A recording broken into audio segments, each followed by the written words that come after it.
Isi pengaduan masyarakat ke Polda Metro Jaya pada Agustus 2023 yang lalu tentang kasus pemerasan yang diduga dilakukan oleh pimpinan KPK kepada pihak Kementan justru baru mencuat usai Syahrul Yassin Limpo terjerat kasus korupsi. Apakah selama ini ada pihak-pihak tertentu yang mencoba untuk menutup-nutupi?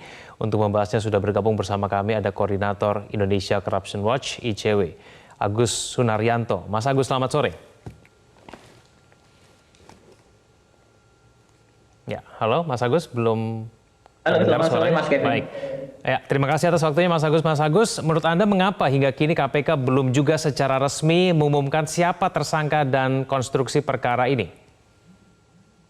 Ya, ini yang menjadi kelemahan ya menurut saya dari kebijakan pimpinan KPK yang sekarang karena terlalu lama mengumumkan siapa tersangkanya sehingga membuka ruang bagi orang-orang yang tidak bertanggung jawab yang diduga pada saat ini adalah pimpinan KPK untuk mempermainkan kewenangannya, menyalahgunakan kewenangannya yang diduga melakukan pemerasan nih terhadap pelaku atau yang sudah disebut sebagai tersangka atau Pak SYL sehingga lahirlah kasus yang lain gitu ya yang sudah beredar pada saat ini ada foto-foto di sebuah lapangan badminton misalnya.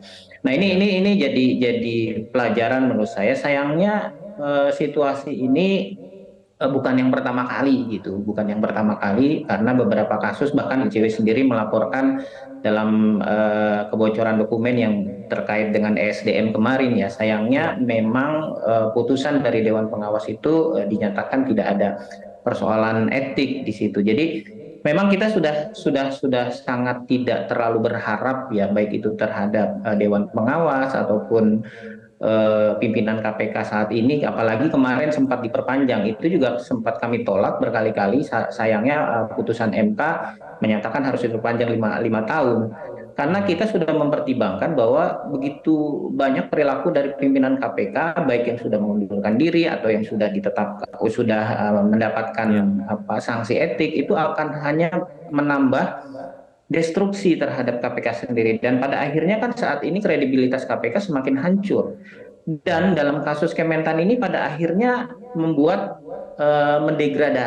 mendegradasi kualitas penanganan perkara di kasus Kementan. Jadi seolah-olah saya sangat khawatir kemudian isunya kemudian berubah ke sini gitu. Jadi menurut saya kita harus dudukan secara proporsional. Ada kasus korupsi, ada kasus dugaan korupsi yang terjadi di Kementan dan ada dugaan kasus pemerasan yang dilakukan oleh pimpinan KPK. Jadi ini harus dipahami oleh publik, jangan sampai kemudian ini beralih. Jadi kita harus sama-sama mengawal proses ini dan percepatan baik itu yang dilakukan oleh Polda Metro Jaya dalam kasus indikasi potensi pemerasan ini, kemudian juga kasus di Kementan yang dilakukan oleh KPK, menurut saya harus ada kepastian secepatnya karena beberapa orang kan sudah menyatakan itu naik di proses penyidikan, bahkan Pak Mahfud MD sebagai Menko Polhukam juga sudah menyatakan bahwa itu adalah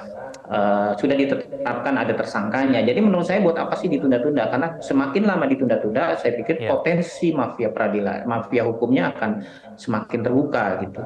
Ya, Mas Agus, tapi apakah memang ada unsur kesengajaan KPK belum juga mengumumkan siapa nama tersangka ini supaya kemudian ada celah bagi oknum pimpinan KPK untuk kemudian melakukan pemerasan itu?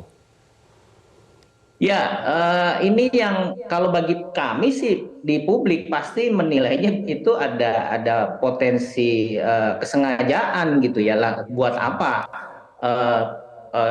KPK menyatakan bahwa sudah ada peningkatan dari status penyelidikan ke penyidikan gitu ya. Tidak ada siapa tersangkanya, kemudian mereka sudah melakukan upaya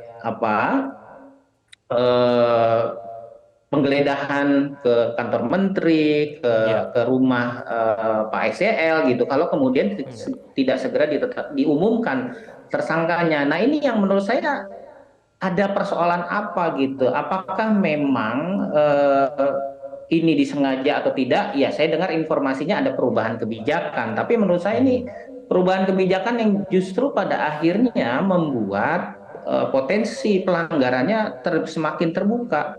Jadi menurut saya segera saja diumumkan gitu, karena ini sudah Ya, muncul deterrent effect gitu ya, efek samping yang kemudian lahir kasus-kasus seperti ini gitu, kasus-kasus oke. pemerasan gitu.